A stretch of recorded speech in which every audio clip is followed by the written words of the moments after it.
मतदानाचा वेध घेणारे news channel star city one. राज्यातील आणि देशातील राजकीय घडामोडी पाहण्यासाठी आणि इतरही बातम्या पाहण्यासाठी सबस्क्राइब करा star city one.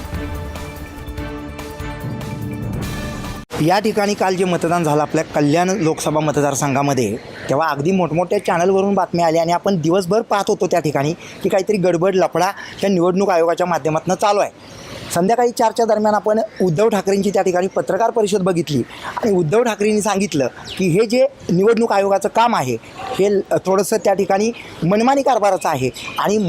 Eknath Shinde हे या ठिकाणी मुख्यमंत्री असल्यामुळं, संपूर्ण प्रशासन त्यांच्या हातात असल्यामुळं हे त्यांच्या हाताखाली काम करतं आहे। लोकांना मतदान करता येत नव्हतं, पण मी माझ्या 24 लोकसभा मतदारसंघातील उमेदवार अपक्ष असल्यामुळे मी जातीय लक्ष घालून त्या ठिकाणी तुम्हाला एकच गोष्ट सांगू इच्छितो। मी आत्ता निवेदन दिलं आरो मॅडमला की ताबडतोब निवडणूक आयोग कमिशनर जे आपले आहेत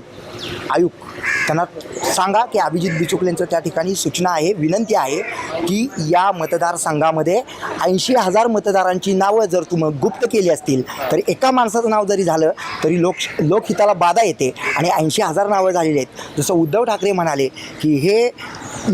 संपूर्ण कामकाज जे आहे ते प्रेरित आहे सरकारच्या माध्यमातून। मतदानापासून जर तुम्ही लोकांना वंचित ठेवत असाल तर संपूर्णतः मी पहिल्यांदा भारतीय आहे आणि शेवटी मी भारतीय असल्यामुळं भारतीय म्हणून मी त्या ठिकाणी मतदानाचा अधिकार ज्यांचा तुम्ही निवडणूक आयोगाने लुप्त केला,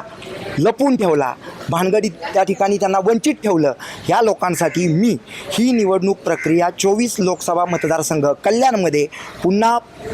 परत घ्या, अन्यथा मी 27 तारखेला सोमवारी या ठिकाणी त्या मतदारांच्या वतीनं आणि अपक्ष उमेदवार या नात्यानं या ठिकाणी मी आमरण उपोषण करणार, अतिशय गांधीवादी मार्गानं, लोकशाही मार्गानं। आणि लोकांसाठी हे कुठल्या